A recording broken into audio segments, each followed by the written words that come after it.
wants to say maybe a prayer if she wants to, or Pete, or anyone, so that we can start this Zoom, and then as others come, we're always about between 10 and 15 and 20. So, anybody volunteer? I will as soon as I find a prayer here. Yeah. And let me again, I'm not doing publicity stunt, but the Utterance Project is something that Adib and Juliet started. And I believe, I mean, my humble opinion is that it is a major project because for the first time, words of revelation are being shared to people in simple format, simply read, Arabic mostly and Persian. So we have the right to access to those words because that is the word that God spoke. I mean, we have no choice. God, even if he speaks all the languages of the world, did not speak in English, French, or Swahili, or Chinese. He just spoke in the language of the Quran and in Iranian. That's what I'm understanding. So it's not a question of power or no power, because some people will never speak Arabic or Persian, but as Handel Samandari told me once when he almost screamed at me, he says, these are the languages of Baha'u'llah. So you have to know something about them, even if you know one verse, one prayer, and to have a chance to actually listen to them and see them printed and read slowly, pedagogically, and then they're going to redo it in the same tape at a normal pace, even if we don't chant them. You know, each one gets a chance to memorize, maybe not. And if to chant them, you just ask a fellow Baha'i, a Persian or Arabic person, chant it for me, please, because I want to be able to chant it. You know, and I think it's a pleasure. I think it's a wonderful thing to do, and I think they're going to go far. Because this is not going to continue. So all of us will end up speaking some Arabic and some Persian. If you say Allah, that's, you know, is God. If you say Khoda, is God. So, you know, why deprive the Baha'is of the language of revelation? You know, you can't do that. So this is a great service. All right. Anybody ready to start? We start before I am. I give you my practice here. Go ahead, please. Make firm our steps, O Lord, in thy path, and strengthen now our hearts in thine obedience. Turn our faces toward the beauty of thy oneness, and gladden our bosoms with the signs of thy divine unity. Adorn our bodies with the robe of thy bounty, and remove from our eyes the veil of sinfulness, and give us the chalice of thy grace, that the essence of all beings may sing thy praise before the vision of thy grandeur. Reveal then thyself, O Lord, by thy merciful utterance and the mystery of thy divine being, that the holy ecstasy of prayer may fill our souls, a prayer that shall rise above words and letters and transcend the murmur of syllables and sounds, that all things may be merged into nothingness before the revelation of thy splendor. Lord, these servants that have remained fast, and these are servants that have remained fast and firm in thy covenant and thy testament, that have held fast under the cord of constancy in thy cause, and clung unto the hem of the robe of thy grandeur. Assist them, O Lord, with thy grace. Confirm them with thy power, and strengthen their loins in obedience to thee. Thou art the pardoner, the gracious Abdu'l-Bahá.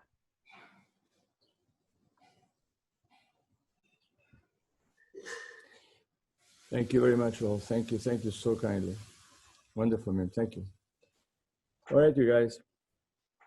So remember, just so that we come back to our beginnings, the whole purpose of this storytelling or promenade down the paths of Baha'is and the Holy Family is to really help us get to the faith through the eyes of others that we get sort of maybe attached to, that deserve our love, our admiration, and also to get us teaching. I mean, the whole point of this is so we can teach. So when I tell you the story of this lady that became a Baha'i, it's also so that we can understand how people do become Baha'is, like ourselves, and also trying to see how we can become teachers. You know, since we've been talking, I think one of us has in teaching. So that means that this Zoom is actually bearing fruit. I mean, people are going to become better teachers and going to be able to help others become really teachers. Because if you don't teach, I guess part of this revelation is not being understood, you know. Unfortunately, I mean, that's it. You know, it's like blessings come in teaching. There's just no way around this equation. No matter what we say, you can't get around it, unfortunately. And you have to teach, as Baha'u'llah says, unceasingly, which is another problem in terms of what that means. But unceasingly means basically that you kind of don't stop, basically. And not only you don't stop, but I don't think the world is going to stop, because this revelation is good for 1,000 years at least. So that means there are going to be people to be taught all the time. And if you don't find anybody to teach, well, guess what? You can teach yourself, because I guess we can take as much teaching as there's too much to acquire. So we're coming back to a certain lady by the name, as I told you, there are two persons in this Zoom that are concerned about why I chose this particular person. And one is my daughter is Violet. Violetta is this lady, is called Violet McKinley. Now, you're going to see that there's another person in this Zoom that has to do with this story. Now, she was a Knight of Baha'u'llah, and her story is found in one of the Baha'i worlds, in memoriam section. So she was born on 25th May, 1882 at Enfield. See, again, we keep coming back to England and the British Islands, which is amazing, because we just can't forget not only that Abdu'l-Bahá was in London and the Queen Victoria was one of the sort of recipients that was the most exciting one about too, but Effendi is buried in England. My friends, I mean, we don't do too much, but hey, he's not buried anywhere else. So imagine the bounty and the blessings of the country. You have no idea. Nobody is measuring that, and nobody can measure. And nobody, maybe one day will measure it, understand it, but you can't forget it. So this lady was born in Enfield, north of London, into the prosperous trading environment of the late Victorian epoch. Violet Jessie McKinley, she was born as a Watson. She was blessed with two great spiritual advantages. Now, the story has been written by her son, so that's who writes the story. She had an extremely delicate constitution, which kept the thought of the other world very close to her, very frail. The persistently inquiring mind, she always wanted to know why. This condition was stimulated by an orthodox but solid education at home. Too frail to go to school, she had a continental governess for 8 years. With hard study of the 19th century romantics, Schiller, Goethe, Victor Hugo, Heine, Lamartine, etc. Her study was conducted all in German 1 week, all in French the other. All right? And this coupled with a deep religious sense instilled in her by a very narrow, thorough, sincere, and right-minded nurse during her early childhood, developed a viewpoint totally unsympathetic to the shallow and materialistic background of her class and daily life. That was the young lady, Violet McKinley. Now, just before the First World War, she left her family and went to live with friends where she could have freedom to act as she thought right. Always interested, sorry, I have to, I don't show my face well enough because I have to carry like 2-pound books here and my eyes. So if you see my forehead, I know it's not the greatest forehead in the world, but it is a forehead, I mean, God gave me a forehead. Wow, you're lucky he did. Yes, I'm telling you.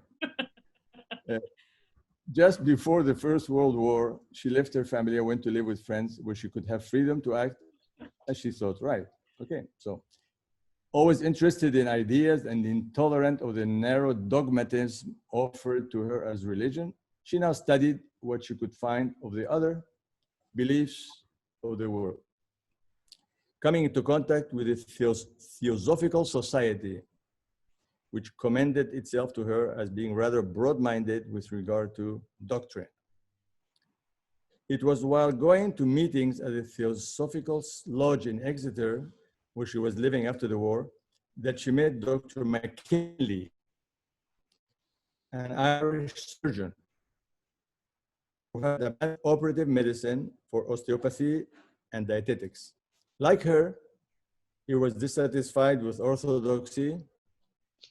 See, that's the thing when teaching, you have to find people that are dissatisfied with whatever, they just not happy, don't fit, don't like it, don't practice. You can go and sometimes talk to people that are really deep into something. So he's dissatisfied with orthodoxy. So yet sure there must be some master theme of life to put right the tortured world that had succeeded in the armistice. They were married in 1922 and went to live in Oxford, where their child Hugh was born 2 years later. At a meeting of theosophists in that city soon after their arrival, they heard of a Mr. H. Wooler give a talk on the Baha'i faith. Now, who that person is a certain Wooler, Mr. H. Wooler, gave a talk. They were deeply impressed, and he lent them Dr. Eslamon's book, Baha'u'llah and the New Era. They read this through together, and on coming to the end, they looked at each other and simultaneously said, "This is it. This is what we've been looking for." It's funny, this reminds me of the story I think I told you of somebody I was teaching in France, and she wanted to talk about unity and looking for investigate. She got up and went to the shelf and put her hand in the shelf she said so, and grabbed the book, and it was thief of the night. Now, how on earth that book was there? I mean, I don't know, it's very weird. And she read the book and became a Baha'i. So many people read things and become Baha'is and don't even know anything about the faith. I mean, they just like it. They don't know there's institutions, So that phenomenon does happen once in a while. So anyway, so they said, yes, this is it.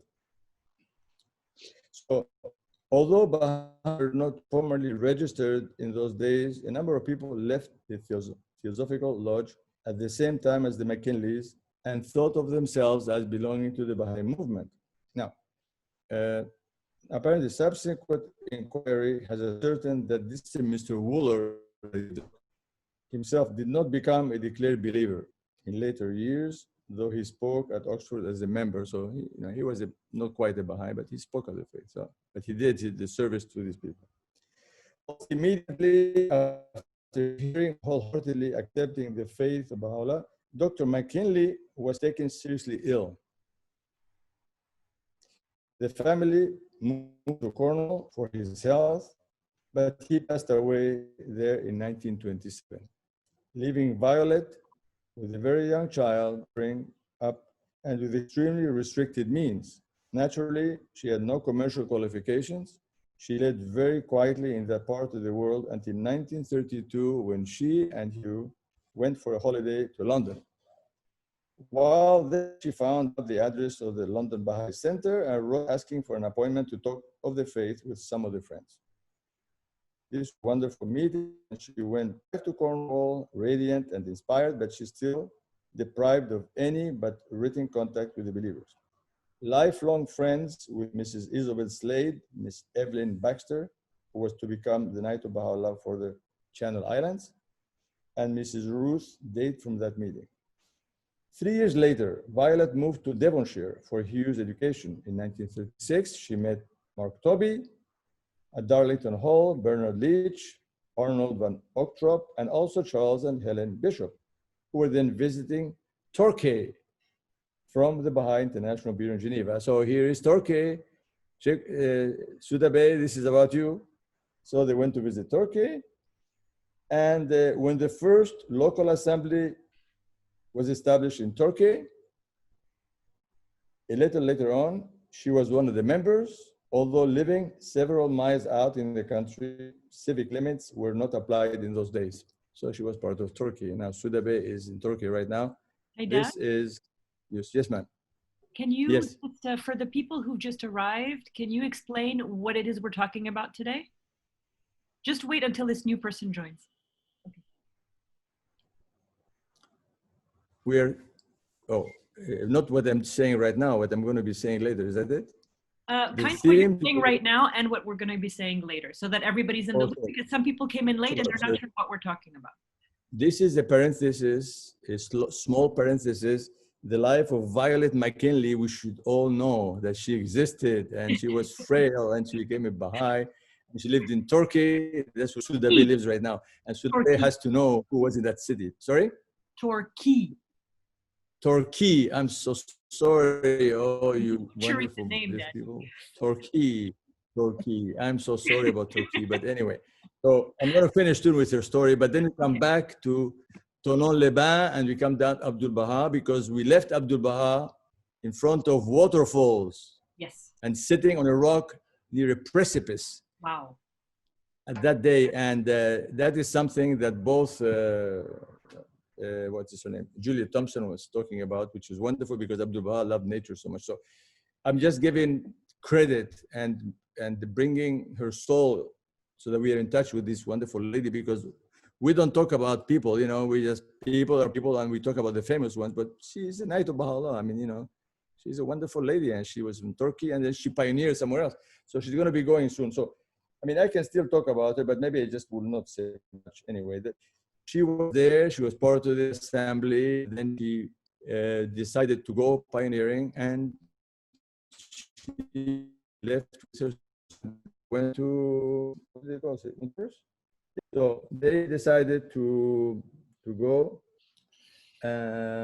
went to Cyprus, and which has a unique reputation in Baha'i history, the place of exile of Mirza Yahya, the treacherous half-brother of Baha'u'llah, stigmatized by Shawki Effendi as the archbreaker of the covenant of the Bab. So you can imagine the difficulties in being there, and then to Famagusta, where actually he was buried. Anyway,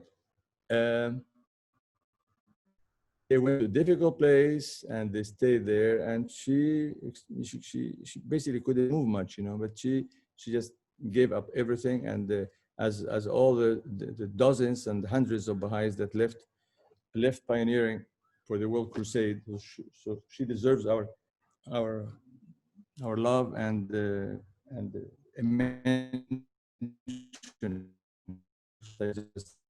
So to make it short so that I don't get far away from the waterfalls and from Abdu'l-Bahá, we come back to, let's stop over. It's kind of curious because Abdu'l-Bahá was headed for London, you know. This is like a rest stop. Shawki Effendi, I guess, who kept going to Switzerland for rest, also for the mountains and the beauty of the country. So Abdu'l-Bahá was welcomed in Marseille by Hippolyte Dreyfus, and they went to Tonon and Vevey and all that. Now, so we left the story when they were driving home. I guess Abdu'l-Bahá was excited about being in a car with the friends and with Juliet Thompson. So driving home, I'm reading the words of Juliet Thompson, we came to the most spectacular waterfall. Coming down the precipice, the master peremptorily stopped the car and with a sort of excitement got out of it, then walked to the very edge of the precipice. Now, the reason why I'm doing this, I'm trying to find stories of Abdu'l-Bahá, is because we hear Abdu'l-Bahá speaking and giving all his tablets and the talks, but I mean, seldom do we see a story like this, where he actually gets out of a car and goes and visits nature. And I mean, you know, this is an eyewitness. She's telling the story how she lived it.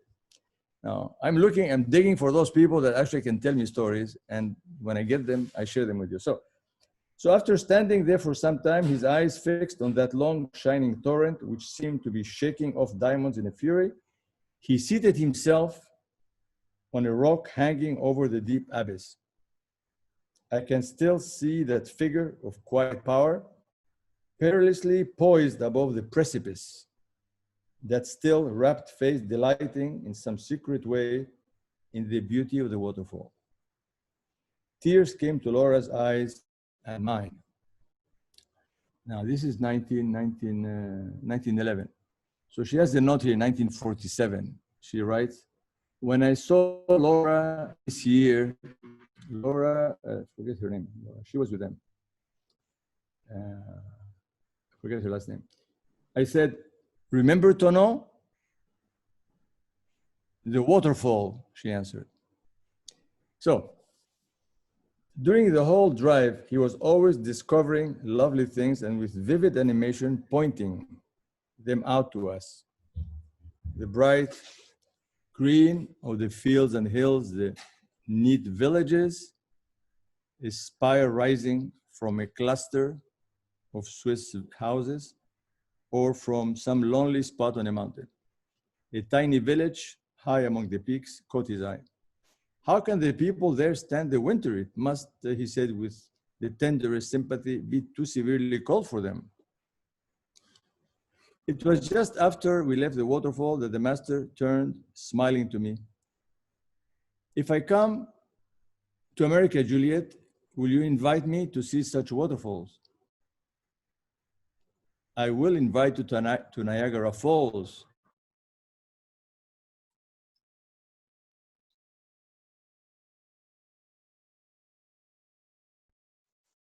You're frozen. Oh, Dad, you're frozen. Louise Stapler asked me to give you her love and beg you to come and unite us. Otherwise, she said, we will never be united. No, you must do that yourselves. See in what perfect harmony we are now. You're not complaining of one another, but if I should go to America, they will all be complaining of one another. And he laughed and made a lively gesture with his hands. I would fly away. Once breaking his silence, he said, there was no one in the world who loved trees and water and the country so much as Baha'u'llah. So sad was his voice that it was like a sigh, and I seemed to feel what he was thinking. He was free at last to travel about the world and see all the beauties of nature, which he too loved. While the Blessed Beauty had lived for long years, walled up in that treeless city, Akka, and died still a prisoner. Now, not mentioning the walled city, the walled prison, the Siashtal underground for months. Dad, what's the book you're reading from? This is secret. Sorry, it's the Diary of Juliet Thompson.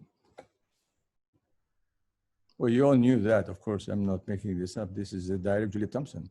We have some people who are here for the first time, so I just wanted to make sure everybody knew what we're doing, what we're reading. Well, I'm glad you're there, Violeta. It's a good thing. My hostess is there, my producer, my hostess, my director is there. And we have Sorry, I apologize for being so rude and not explaining anything. But I'm used to the faces. But I've seen more faces than before. My God, we have soon 23,000 people watching me. That's great. All right. So welcome all. You're nice to see your wonderful faces, all of you. Oh my God. Daniel, so nice is that waterfall in Tonon-les-Bains still? Well, it's outside. Yes, it's in the mountains behind the city of Tonon-les-Bains, and Tonon is by the lake. Uh-huh. And the waterfall is really impressive. I mean, is it very scary? It's a gorge. It's called Les Gorges du Pont du Diable. Wow, the gorges of the bridge of the gorges of Devil Bridge. Yes. Wow. So no wonder Juliet Thompson was scared when Abdu'l-Bahá was right on the precipice, because she was like, what if the master falls? That's amazing. Wow. And Abdu'l-Bahá with Hippolyte Dreyfus, they walked down the gorge. Oh, wow. But the ladies couldn't, because they had fancy shoes and it was slippery and kind of dangerous. Wow, the master was very adventurous. That's an amazing story. So if you come today, you can visit the place. Great. I'm going to come. Okay, you guys, you're all going, I guess, and now you have the Yes, neck. You're going we're to going in a group trip. In summer, because in winter it's too dangerous. It's closed. Okay. Wow, wow, interesting. Wow. Now I don't know what month was this. This is no, this is November. No, Yeah. August. Well, I It don't was know. August 1911. August or in the diary. Let's see. What's her diary? What does she say here? I don't know. It should be August, but I don't know. Yeah, I guess so. Sorry. Yeah, sorry. Yeah, true. All right. So, August 1911. So it was the summer. So where did I go now? It was this. Oh my God! Now I lost my page. Now I'm sorry. See? I'm sorry, Dad. Now I'm totally lost. So I have to go back.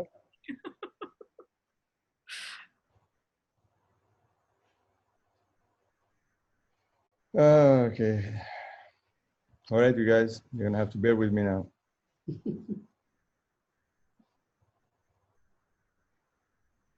Violeta, you lost me completely, sorry. Oh gosh. No, it's okay, I just have to find my way. All right, all right. So, again, sorry, I'm lost. Okay, just close your eyes and think of Abdu'l-Bahá. So sad was his voice, that it was like a sigh, and I seemed to feel what he was thinking. He was free at last, okay. So he was, Abdu'l-Bahá, Baha'u'llah suffered all his life. He didn't see many trees. That's why the Holy Land now is full of green and verdure and trees. Shoki Effendi made sure that we got all the green we can get in the world. A little later, I spoke. If only like the disciples of Christ, we could follow you everywhere, all through our lives, said Juliet. The master beamed, together now, be happy in the present, he said. I mentioned my dream about the crypt. I can go back to the crypt, this very creepy dream. The crypt and the vision. Abdu'l-Bahá went into that crypt, and then some devilish guy came out, and it's just a long story. But anyway, she mentioned the dream she had. I asked if I might to him, but it sounded so awfully queer as I told it that Laura, Hippolyte, and I began to laugh, and the master's own face twitched a little. I thought. However, he said, "You must not laugh at this dream," and asked me to go on telling it. But just as I came to the end, our car drew up at the gate of a ruined castle, and we all got out and walked over to look at it. After this, I was sure I would hear no more of my dream, but as soon as we were settled in the car, again the master reopened the subject. "You must write down that dream, Juliet," he said. "I have written it, my lord." "Ah, very good," he said. Then he said something to Hippolyte, laughing, and with those vivid gestures of his, continued to talk for some time. What he said, I couldn't catch. I know such a tiny bit of Persian, but Hippolyte told me afterward, rather reluctantly, that the master was speaking about dreams. He had laughed at Hippolyte because he did not believe in them and had explained that there were 3 kinds of dreams. Dreams that come from some bodily disorder, symbolic dreams, and those in which future events are clearly foretold. Again, Abdu'l-Bahá said there were dreams that come from some bodily disorder, whatever that means. And then dreams that are symbolic dreams. And then those in which future events are clearly foretold. Now, when the soul is in a state of purity, it is able to receive direct revelation from God. Otherwise, it sees in symbols. Then he told us the story of a man, a Christian, who had visited him in Akka and expressed his disbelief in dreams. But said the master, your own sacred writings mention such things. Still, the man remained skeptical. A few months later, however, he reappeared in Akka, sought the presence of the master, and immediately fell at his feet and attempted to kiss his hand, which the master will never allow. In the name of Baha'u'llah, let me kiss your hand, pleaded the Christian. He then went on to confess that now he did believe in dreams. He had learned, he said, through a sorrowful experience that the master had spoken the truth to him. One night, when he was away from home, he had had an alarming dream of his little daughter. She had come to him, sat on his knee, and complained that her head ached. Rapidly, she grew worse. They sent for the doctor. The father knew in his dream that she was hopelessly ill and felt the most acute anguish. Then he saw her die. The following night, returned to his home, and his daughter came and sat on his knee. Father, she said, my head aches. Then followed her illness, her death. As the mind has the power when awake to think constructively or to dissipate its powers uselessly, so when the body is asleep, it can either construct or dream meaningless dreams. When the body is asleep, I asked, remembering a theory, can the mind construct at will? No, said the master. Anyway, we drove toward Tonon. The sunset flooded the sky with glory. Behind the immortal head of the master rose Amethyst Mountain, their summits hidden in rolling fiery clouds, but that godlike head surpassed both clouds and mountains in grandeur. Entering the town, we passed a stone wall with an enormous sign painted on it, an advertisement for chocolate. The letters so big that the sign was a block long. With one of his swift changes, the master, rippling with amusement, pointed to the advertisement. What is that? He asked. When Hippolyte explained, he burst out laughing. Is chocolate so important in Tonon? Well, I guess Mr. Caillot can tell us about the chocolate in Switzerland. So, while I sat... By the way, Tonon, it's not in Switzerland. It's in France. Yeah, I know. Yeah, it's in France, exactly. But you hear that people say that Tonon is part of the Great Geneva, isn't it? There's some entity that... Yes, because one side of the lake, it's France, and the opposite side, it's Switzerland. And Geneva, it's between. Yeah, so there's something very funny going on with Tonon and Geneva and Switzerland. It's just, you have to look at the map. But yes. Anyway, but it is, officially it's in France, right? So, but as I told you, in this story, they go between Tonon and Vevey. Vevey is in Switzerland. Somehow they went to visit some Baha'is lived in Vevey.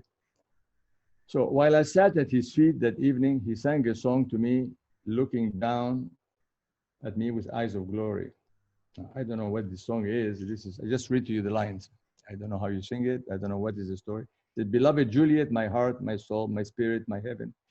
Your heart for me, your breast for me, always for me, always for me. Your eyes for me, your mind for me, always for me. And see the street. So what does he mean by my blood for him? Am I to die for him? She says, I hope so. All these ladies, I guess, at that time, they all wanted to be martyrs, I don't know, they all wanted to really give their life to the faith. So the master had made a lovely plan for the next day. We were all to go to Vevey with him to visit Mrs. Sanderson and Edith, which is her daughter. But we missed the boat. Although we were terribly disappointed, this was as nothing compared to the nightmare that followed.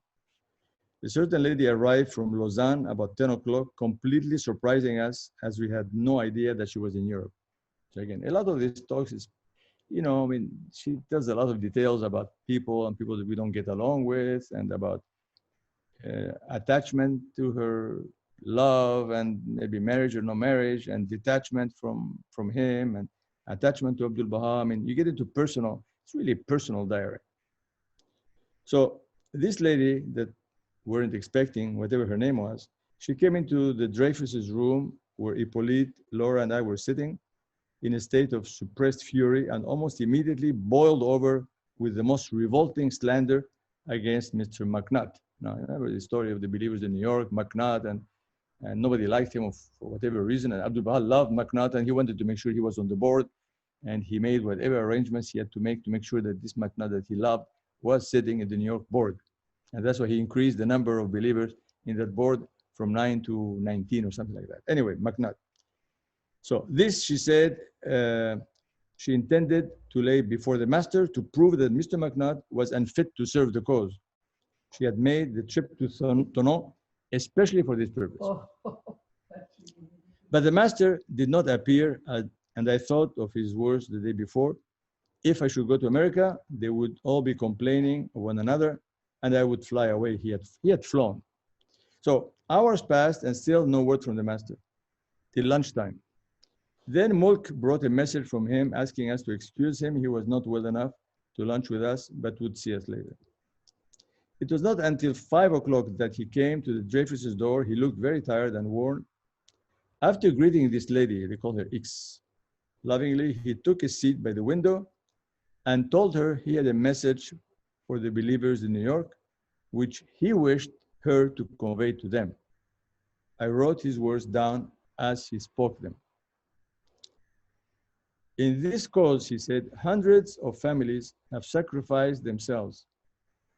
There have been more than 20,000 martyrs. The breast of His Highness the Bab was riddled by dozens of bullets. Baha'u'llah suffered years and years in prison. And we have had all these difficulties and borne all these trials, that the canopy of oneness might be uplifted in the world of humanity, that love and unity might be established amongst mankind until all the countries become as one country, all religions be merged into one religion, all the continents be connected, and between all hearts a perfect understanding and love may appear. The people of Baha must be the cause of uniting all the nations. They must dispel inharmony and dispute.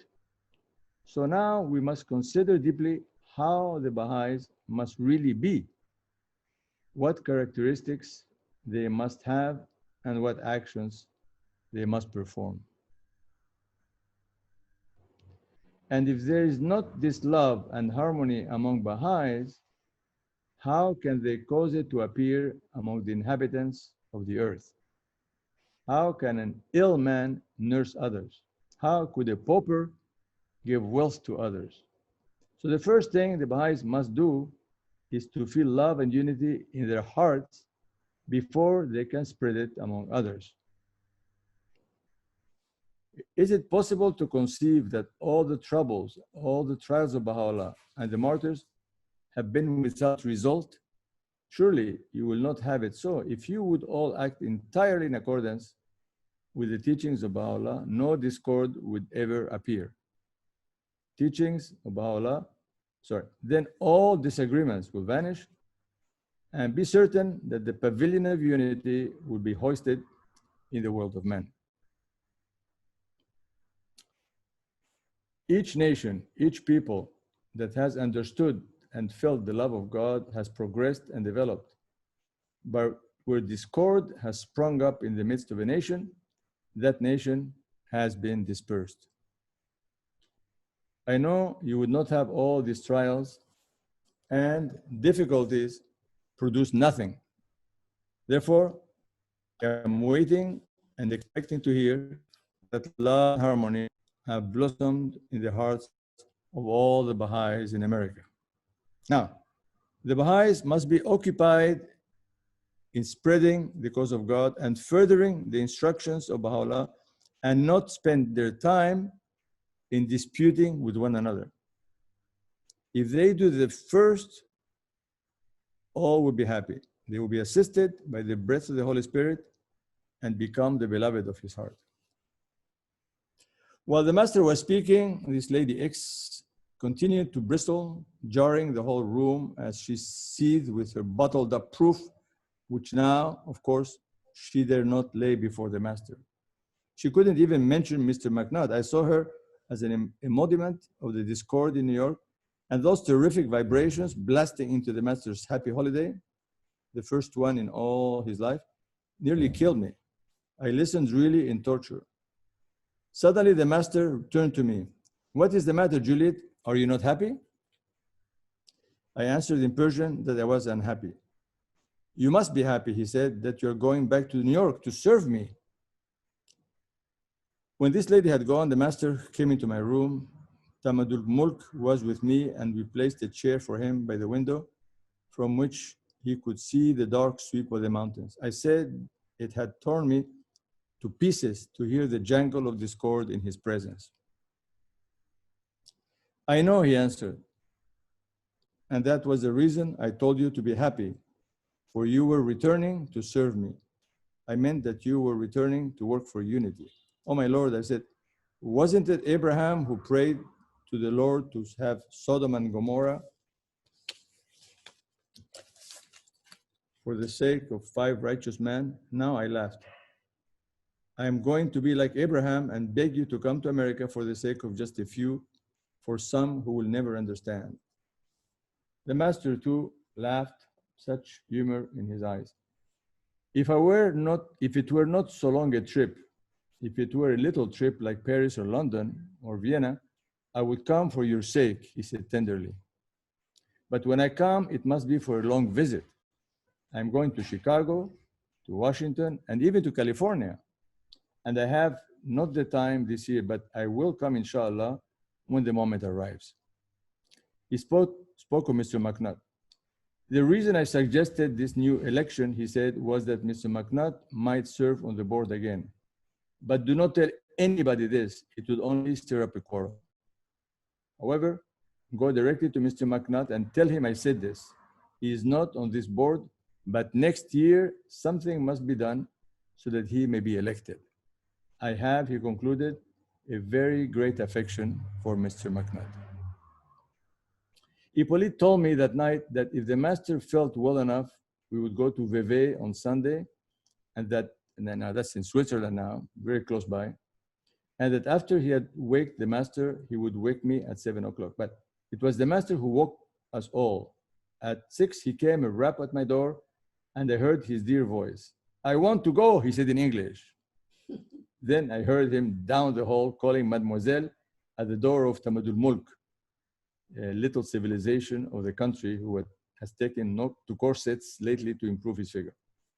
Oh, that day we drove to the boat all together, 9 of us, in a big station wagon, the master placing me opposite him.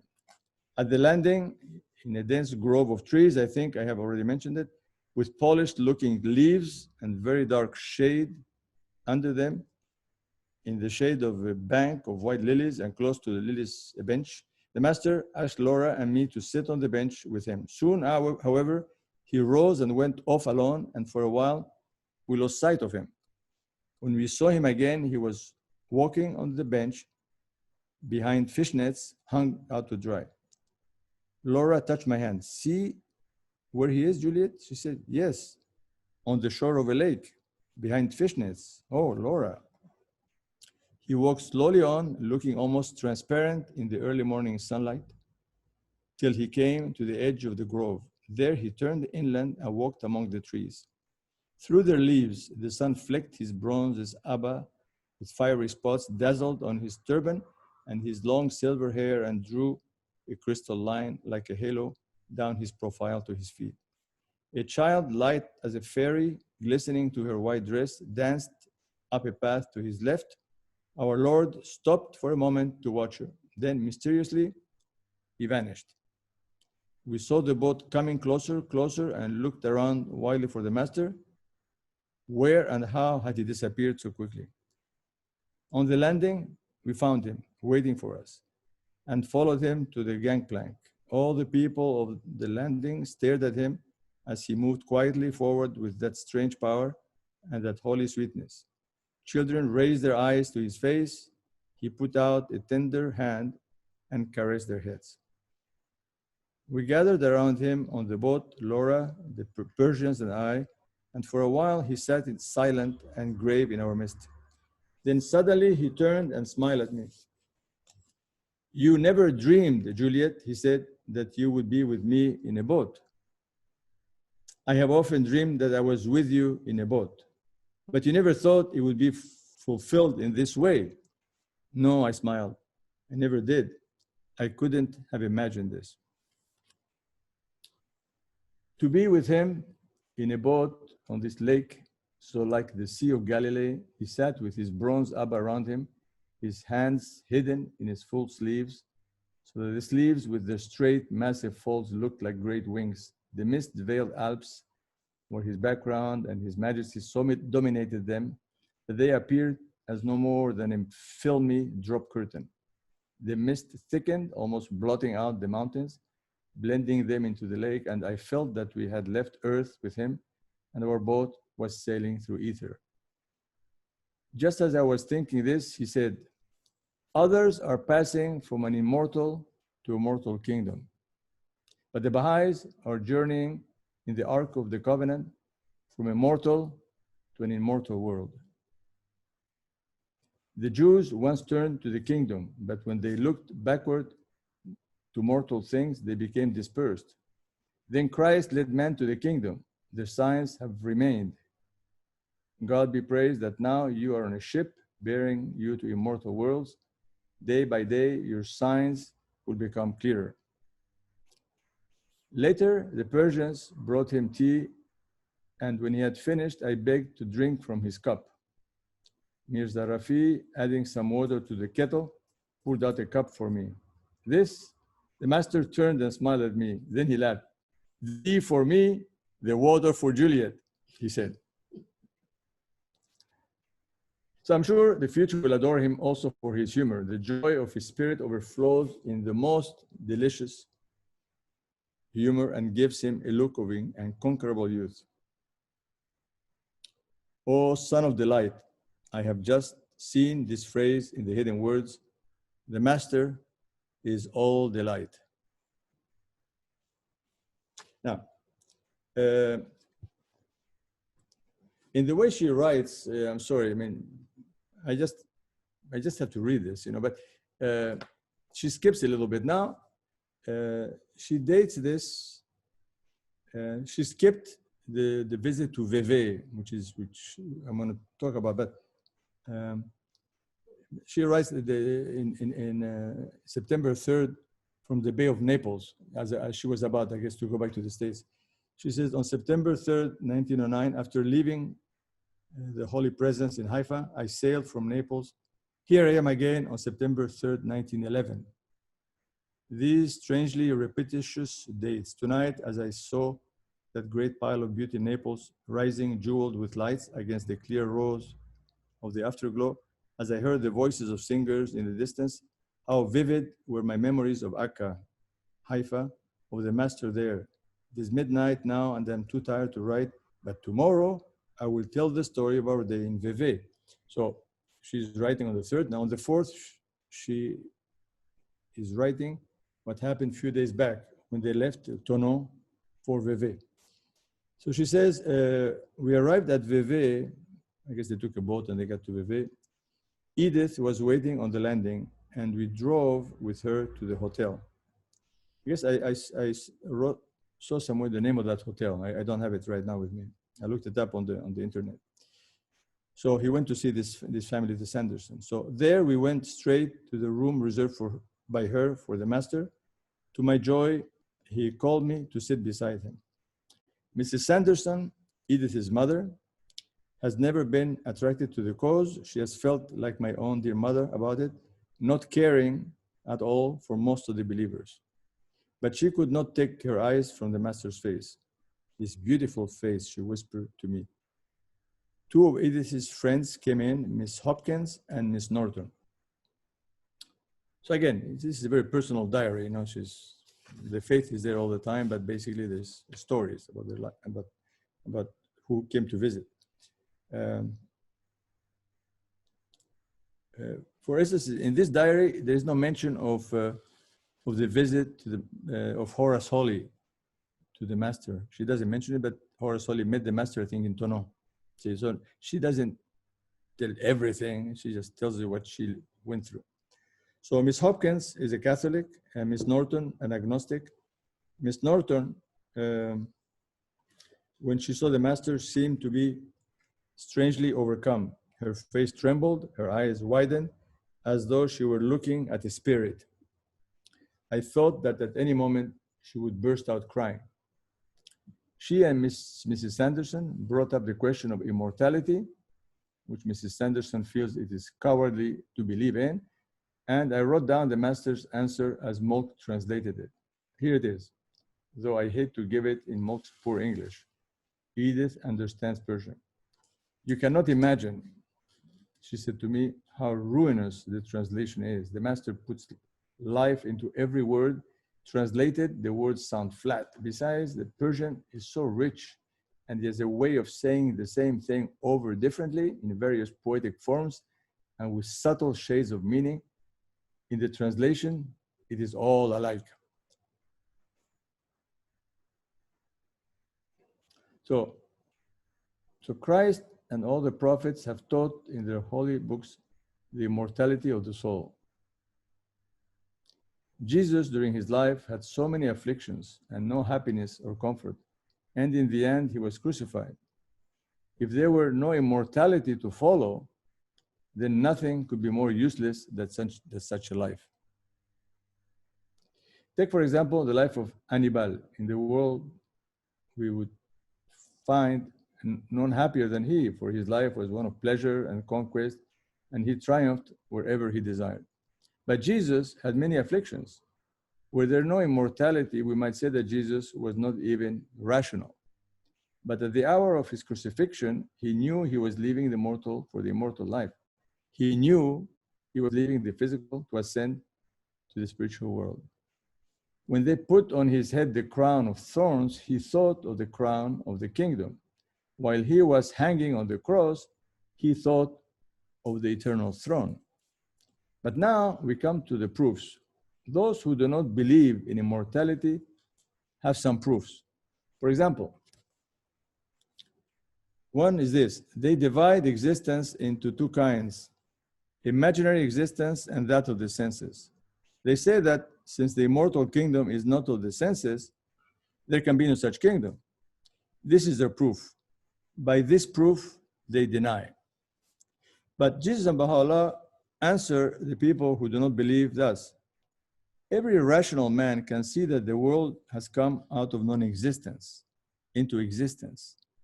Life progresses from the mineral kingdom to the vegetable kingdom, from the vegetable to the animal, and from thence to the human kingdom. Were there no spiritual kingdom, life would be useless. For example, we plant a tree, we water and care for it. From branches, we see it advance to leaf, and from leaf to fruit. Should the fruit be opened and found to contain nothing, all will be useless. So the people of common sense studying the universe see that creation must have a result. The people of the world say, where is the immortal world? When we look about us, we do not see it. We only see the world of elements. Therefore, the prophet says, those in the station below cannot see the station above. We're in the room, we cannot see beyond the ceiling. We are downstairs, we cannot see the upstairs. For example, the mineral kingdom has no knowledge of the vegetable kingdom. The vegetable kingdom knows nothing of the animal kingdom, nor is it possible that it should know of the animal because it, the vegetable, is of a lower grade. The animal is in the higher condition. If the vegetable kingdom deny the existence of the animal kingdom, does this disprove the animal kingdom's existence? No, the animal kingdom exists, but the vegetable kingdom cannot imagine the reality of it. The reason the vegetable kingdom cannot imagine the animal kingdom is because it cannot comprehend it. But this does not disprove its existence. Now we come to the human kingdom.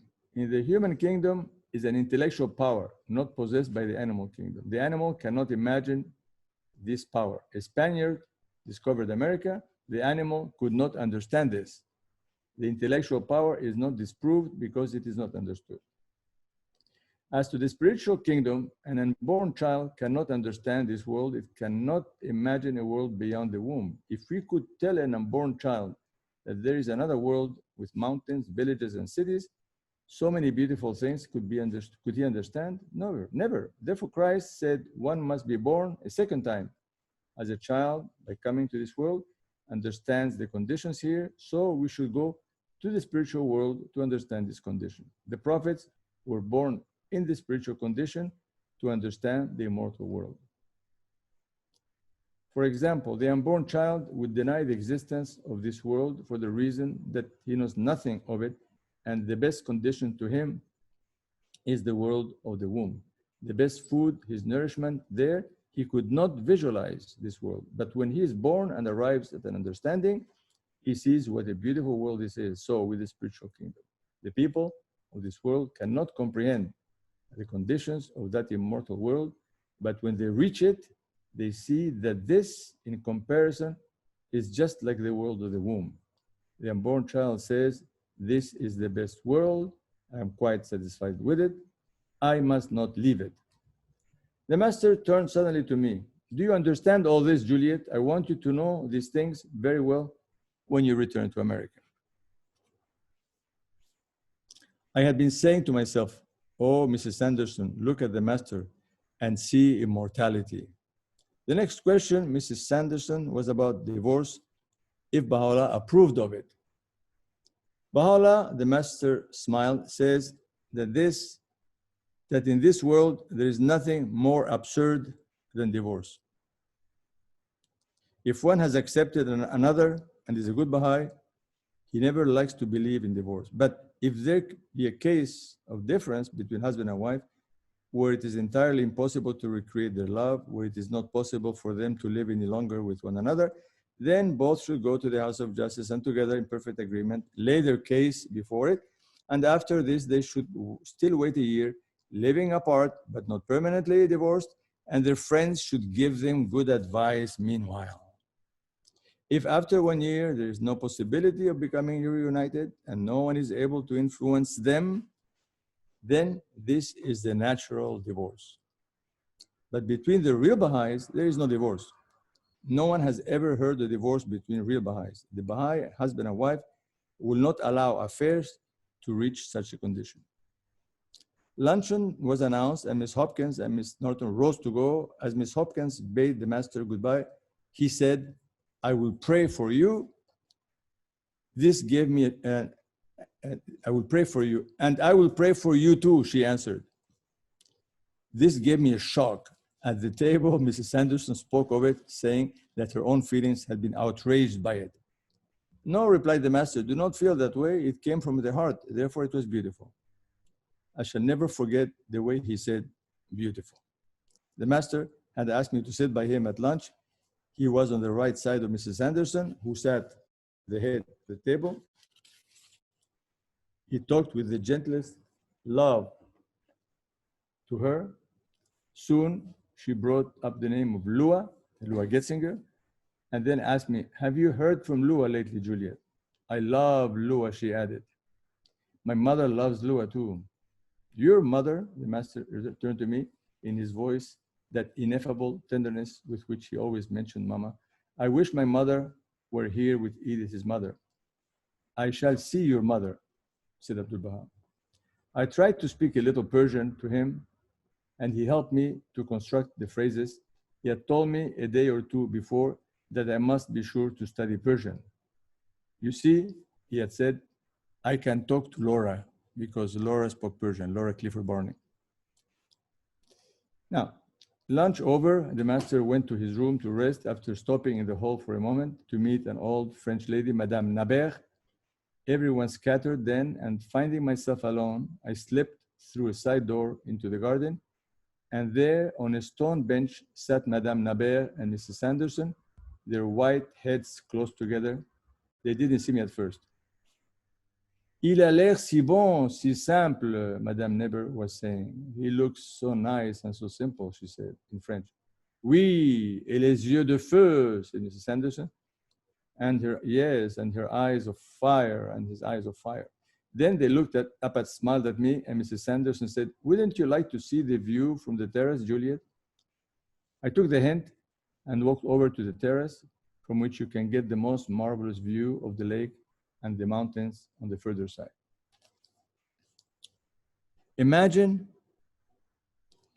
my astonishment to find sitting in the shade of a tree Mrs. Griscombe and Professor Mitchell of the Church of the Ascension. Mrs. Griscombe and the professor have been for some time vestrymen of the church and have always actively opposed the People's Forum, which is Percy Grant's chief interest.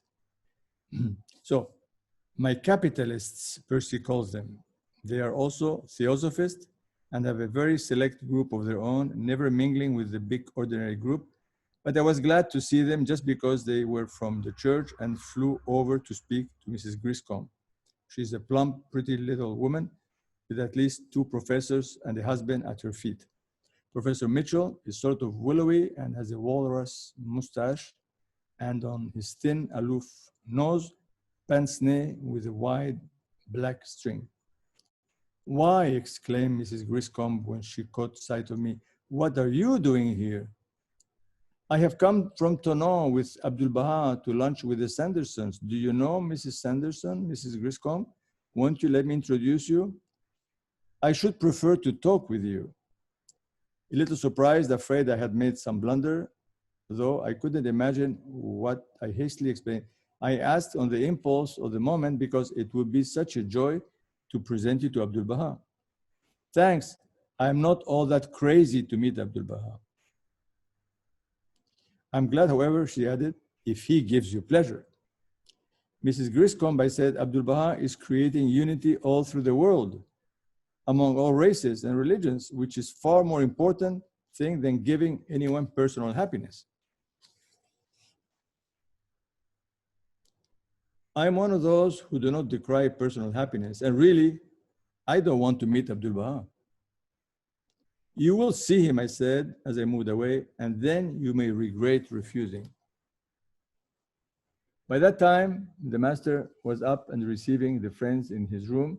I rushed to the refuge of his holy presence. I was tingling all over, actually suffering physically from the blow of Mrs. Griscombe's flippant blasphemy. As I entered the master room, he sent me a searching glance, but said nothing. And of course, I said nothing till I had a chance to talk to Edith. A little later in the afternoon, Edith, her mother, Laura, and I sit on the terrace with the master. Mrs. Griscombe and the professor were no longer there, but Edith said they were watching from the windows. Professor Hargrove standing beside them. Professor Hargrove, whom Percy calls his mystic, is staying with the Griscombes in Vevey. They have a garden apartment in the hotel where they even eat their meals, associating with no one. It is understood they are very busy studying occultism and must not be interrupted in their search for the truth. The whole thing is extraordinary. It was through Professor Mitchell and Dickinson Miller was brought to Percy Grant's church. It was through Professor Mitchell that Dickinson Miller was brought to Percy Grant's church. Now both professors come to Switzerland and are drawn to the neighborhood, even to the presence of the dawning point of divine knowledge. How different the reactions of the two. In Professor Miller, at least a timid response, a peeping out of the soul. In Professor Mitchell, a back turned superciliously. Professor Mitchell, Professor Miller, and Percy Grant belonged about 4 years ago to a sort of club where, with other professors at Columbia University, they met to discuss religion. Professor Mitchell, whose memory is very accurate, wrote reports of those meetings and published them in a book form. The book is extremely interesting. All through it, the notice sounded that a great new light is shining upon the world. It ends something like this. The mathematician left alone after the departure of his guest, goes to the window. In his ears ring the words of the clergyman. The rebirth of the Christ in the whole of humanity is close at hand. The mathematician looks up at the stars, and the vision of John of Patmos occurs to him. Even so, he whispers, "Come quickly, Lord Jesus." The mathematician is Professor Mitchell, and the clergyman is Percy Grant. And this, if this is not tragic, then I don't know what is.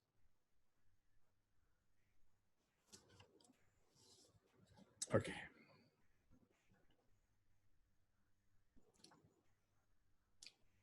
Are you guys with me? You are with me? Yes? Yes. All right. Am I not boring you? No? No. Okay. Just we're working with Abdu'l-Bahá. We're working with him. Edith drove down the landing with us to meet the boat, which was to take us back to Tonon. So they spent a few hours in Vevey. But as we were early, the master proposed our waiting in a nearby garden. There on a bench under a tree, Laura, Edith, and I sat beside him, while the Persians stood around us. One of them mentioned Barakatullah, whereupon the master turned to me with such a funny look of accusation. His eyebrows went up and his eyes laughed. In my confusion, I dropped my gloves and he stooped to pick them up, which completely humiliated me. "Oh, my lord, don't," I gasped. At last, the boat came. The master stayed on deck for a short time, during which I kept very quiet, not wishing to speak, wishing only to fix in my mind that godlike head with the Alps for his background. Then he went off to rest. After he had gone, a man who was sitting close to us spoke to Mirza Rafi. "May I ask who that gentleman is?" He said, "I'm very much attracted to his face."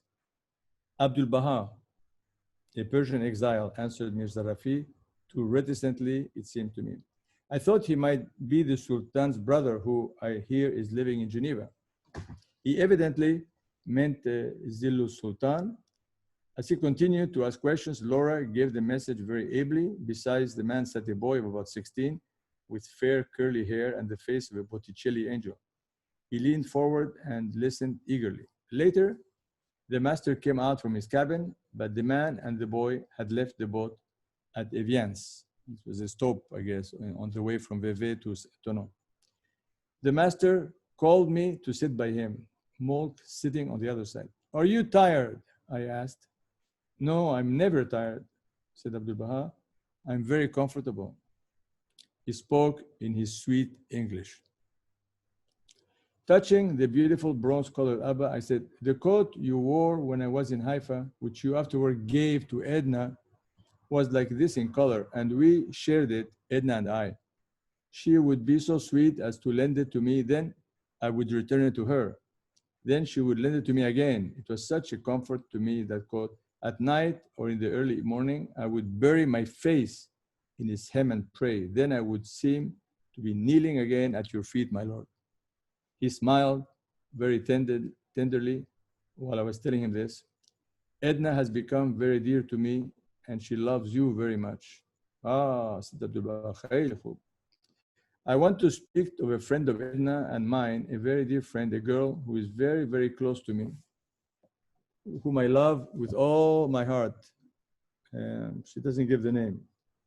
MM, we don't know if it's Marjorie Morton or May Maxwell. "It is difficult for her to serve the cause on account of her husband."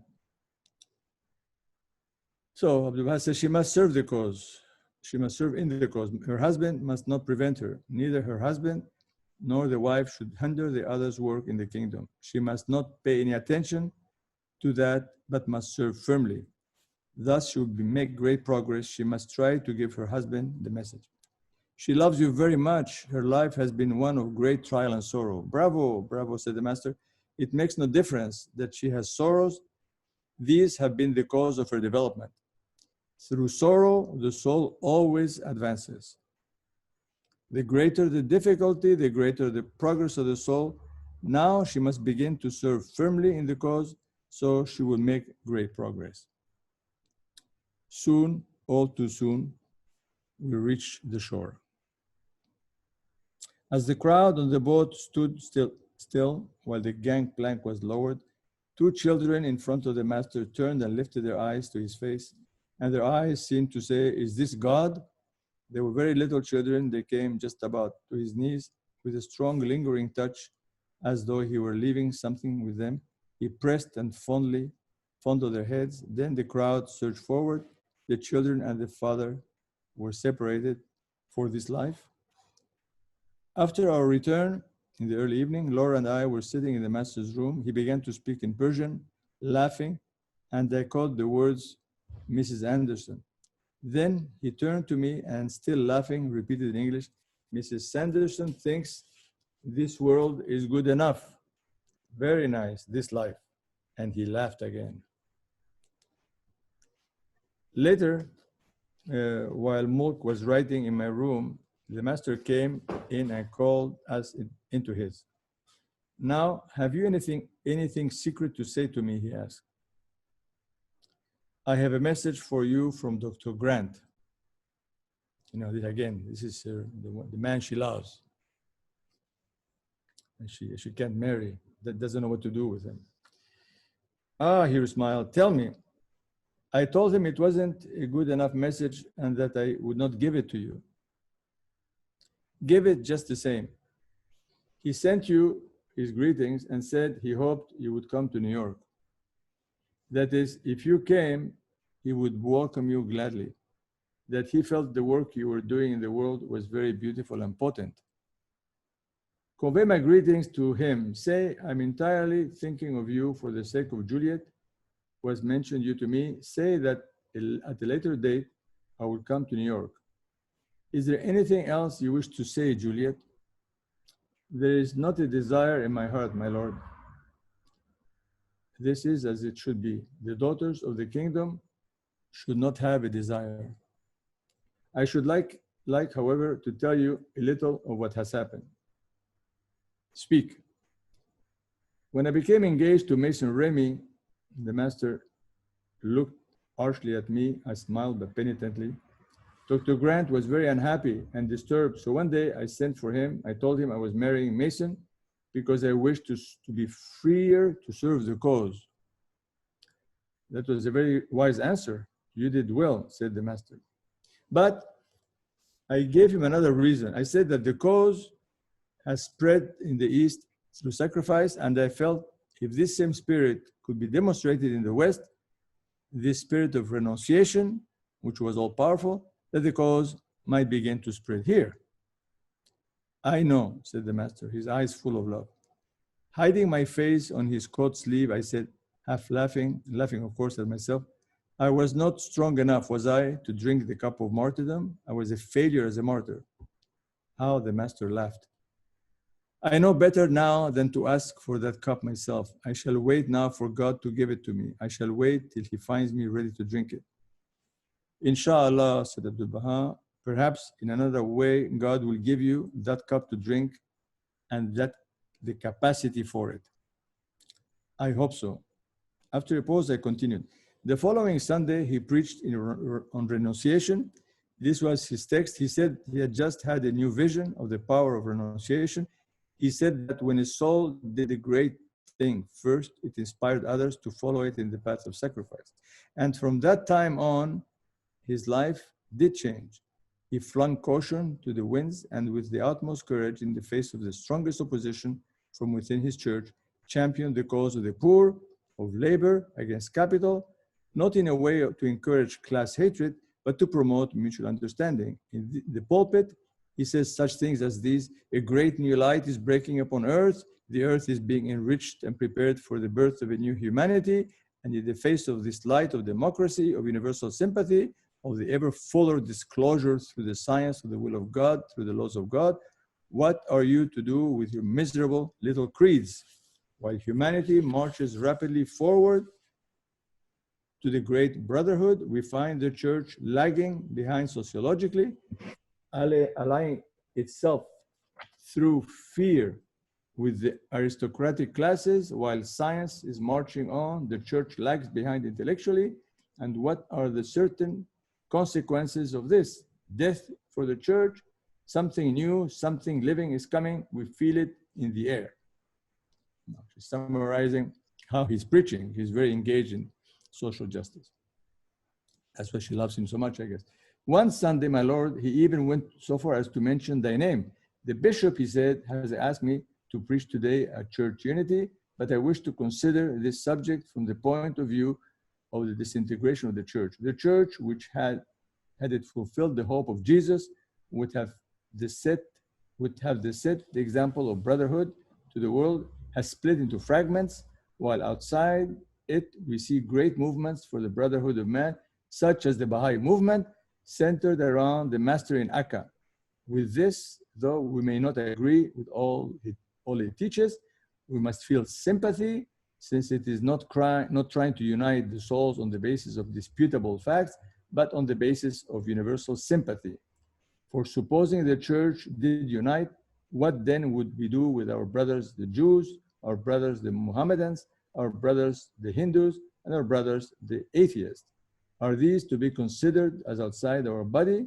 No, the day has come for the falling of all the barriers, social, national, religious. Good, very good, said the master, very good, who had been listening with keen attention. Then he closed his eyes, as he always does when he sends a message. Convey my greetings to him. Say, Miss Juliet has told me all about your preaching. What you have said lately is very good. It is exactly so. In the time of Jesus, the Pharisees lit a lamp in opposition to the light of Jesus. Only darkness resulted. But the lamp of the teachings of Jesus afterward became a great flame. Then it became as a sun and brightened the whole world. Such teachings as the people of today have in their hands cannot stand against the teachings of Baha'u'llah. Soon the East and the West will be ablaze with those lights. In the lifetime of Jesus, 11 disciples became illumined. See what happened afterward. The whole world became illumined. But in the life of Baha'u'llah, 500,000 souls became illumined. From this, you can see what will be the result in the future. The teachings of Baha'u'llah, no one can deny. If one comes to know the reality of the teachings of Baha'u'llah, it is impossible to deny. Up to the present time, you have been building an edifice on a weak ground. Now I hope your foundation would be a strong rock, that it may become an eternal foundation. In the time of Jesus, thousands of priests laid the foundation, but the foundation came to naught. But the foundation laid by Peter under the bounty of Jesus is everlasting, though Peter was but a fisherman. Then do you lay the same foundation Peter laid, that it may last forever.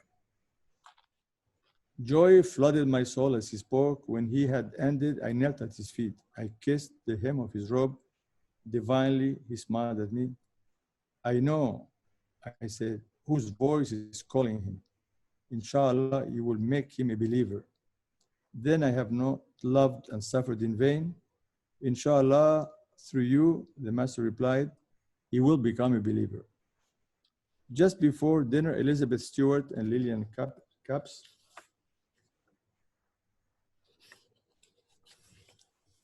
on their way to Persia to teach in Dr. Moody's school arrived at the hotel. The master, of course, took them down to dinner, placing them opposite him at the table and calling me to sit at his side. Several nations were represented at that table: Persia, America, France, and Russia, where a Russian believer had just arrived. And the master said, to the refreshing water of the teachings of Baha'u'llah come many and various birds from many lands. And at these cooling streams slake their thirst. When the lamp is ignited, the butterflies flutter around the light. May we be ready to singe out our flight at this flame. our wings at this flame. Bravo, said the master. I am very much pleased with your answer. This lady that was going to Persia, Lillian, she died serving in Persia in 1924. In the evening, the master came to my door. Elizabeth and Lillian were in the room. I was off somewhere for a minute or two. He had in his hand 3 flowers, 1 spray with 3 blossoms he left for me. This is for Juliet, he had said. Later he came back and brought me a chocolate, which he put in my mouth with his own fingers, as a father might feed his little child. He often brought chocolates to me. Here is the spray from his hand. I sprayed it in my diary. On Monday, I went away. Okay. So,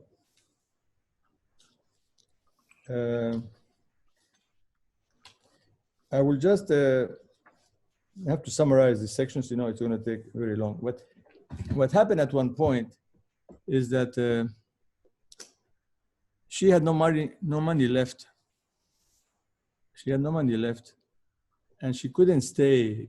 And so I guess she was in Lausanne, and she decided to buy a ticket, like a ticket that is non-reimbursable, to go back to New York. And then when she came back, and she's always meeting with Abdu'l-Bahá, he wanted her to stay because he said he received a letter from Mrs. Rosenberg in England that asked about Juliet, that Juliet should come to London because Abdu'l-Bahá was headed for London. And because she had bought the ticket, she couldn't change it. And so she said that. And it sounds like Abdu'l-Bahá was, well, I don't know if he was surprised that she was leaving. I mean, they had to leave, you know, they don't stay forever with Abdu'l-Bahá. She stayed many days. But she felt that she had made a big mistake by not sacrificing and just staying in Europe, you know, and maybe finding money somewhere. So she had to go. But also one of the reasons why she had to go is because I think deep in her mind, she's still very much attracted to Percy Grant. And Abdu'l-Bahá was very, very tough with her. He said that she has to either marry him or leave him. And she's torn between her love for him and the fact that he actually, you know, doesn't like the faith. I mean, she cannot really convert the man. And that's why at one point she was thinking of marrying Perry Mason Remy. So she was leaving, and I think deep down is because she wanted to actually share some of the things she had learned with him. She was moving to New York also to see Percy. So because of that, what happens is she arrives towards the end when she's concluding, she's already on the boat and she's going back, and she arrives in New York. This is like November 23rd now. She gets a letter from Abdu'l-Bahá. He said this: "Oh, hand of God." Then, you know, because when she left, she had difficulties. She had problems with the customs. She lost her baggage. I don't know. She just problems on the way to Naples, on the way to the States. So Abdu'l-Bahá heard about this. So he says, "Oh, handmaiden of God, the news of your trouble and difficulty on the way to the States caused us great sorrows. In truth, the trouble was very hard to bear. I hope you may receive a great reward for it. The cause of this trouble and difficulty was that for the love of seeing that unkind person, you made great haste to go. The cause of this trouble and difficulty was that for the love of seeing that unkind person," I assume it's Percy Grant, "you made great haste to go. Remember my advices. Find a friend whose heart is yours, but not one who has 1,000 hearts or affections. Think of God's will, because God is the most kind. Upon you be the glory of God, Zein Abdu'l-Bahá. P.S. I send you a small sum of money. So, and this is the end of that section. She says, I shall never forget the awful moment when I read this tablet. For the love of seeing that unkind person, you made great haste to go. Every morning after that, I awoke with these words ringing in my ears. You made great haste to go. My first thought was, how can it be true? So unconscious are we of our own real condition. Then I looked deep into my heart. Yes, it was true. I was always saying to myself in Tono, when I return to New York, I will tell Percy this, I will tell him that. I looked forward to that return with excitement, for it meant beginning a new life in a new home opposite his, because she moved and lived across the street from him. I started back happily to be overtaken at Geneva by the master, and his stern command says, marry Dr. Grant or leave him. Cut yourself entirely from him. Oh, that pause at Geneva, because she had seen him when she was living in Geneva. I skipped that reading. I can see the master now, the unexpected visitor leading Edith and me up to those 4 flights of stairs to the upper chamber. I can see him floating before us, the being from worlds above who was lit upon earth for a brief time. You made great haste to go. How blind I have been and how I have lost through my blindness. But from my stubborn attachment, I might have spent weeks in Europe with him, in Paris and London. For the small sum of money was the most pointed of signs that I could easily have given up my passage on the independent line. It was $120 exactly, the cost of the ticket. See? Now she regrets having bought the ticket. I had not written to the master of my difficulties on the way, only to Mulk. Had I mentioned these trifles, the 7 days of storm, the temporary loss of my trunk, for I got it again after 9 weeks. Yet in the midst of his great pressure of work, he had hastened to write me, to express his tender sympathy for my little inconveniences, to open my eyes to the real cause, my so persistent attachment, and at this insecure moment, as I begin my new life, opposite the house of Percy Grant, to repeat his warning at Geneva, how vigilant is God's watchfulness over his least creature. And this ends her stay and the story in Geneva and Switzerland and Vevey. I mean, you know, how fortunate, you know, Abdu'l-Bahá calling her to come, and to maybe in teaching her, he's teaching everybody. I mean, maybe that's just the whole story of attachment and detachment, you know. I mean, of course, she didn't marry nor Mason Remy nor Percy Grant. Percy Grant was just not a serious person. And we heard of that when we read the biography, introductory remarks by Marcia Gale, the story of what happened to him. Okay, my friends. Now we are not done. Maybe you like it to be done, but I'm sorry. The diary continues in New York, so you're not off the hook. You know, we have to see what happened in New York. You know, no one got a chance to be with Abdu'l-Bahá in Akka and then be called to be in Europe and to welcome him in New York, and who wrote a diary that was, I guess she must have torn down many pages of the diary, because she wrote many pages that we don't have, but it's wonderful.